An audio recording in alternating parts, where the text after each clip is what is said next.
What the heck is a Stream Deck?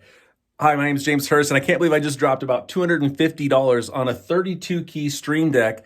I bought it for live streaming because I wanted to be able to switch between share a screen, interview style, two people, myself, switching to an MP4, things like that.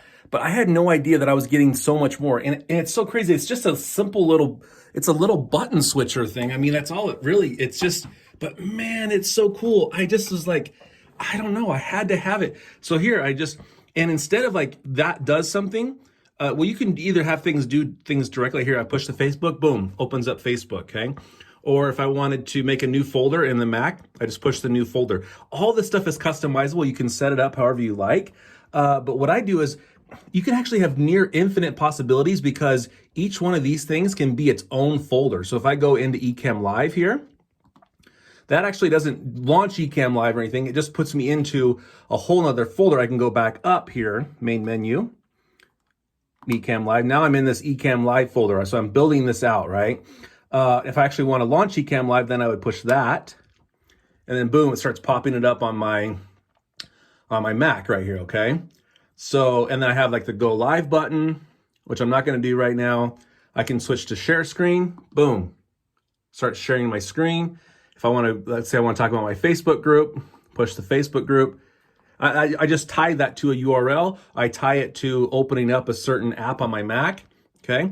So I can have my Slack, boom, just open up Slack, okay? If I want to go to the next unread message, go to the previous unread message. So here's that.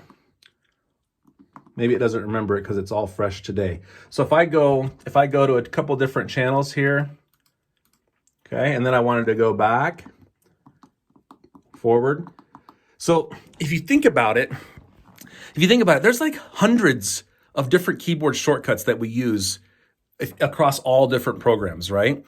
And especially like for video editing, imagine that. Like, how do I cut? How do I splice? How do I ripple delete? How do I blur? How do I, increase the speed? There's so many shortcuts, you can't even remember them all, okay?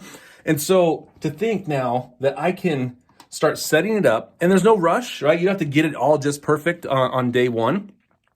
You just kind of set up, say, wow, I would love a shortcut for that. And then you go in and program it. And so what I'm going to do is just pop over here to the screen, and I'm going to show you how to program the Stream Deck once you get it. You just kind of set up these little hotkeys and things.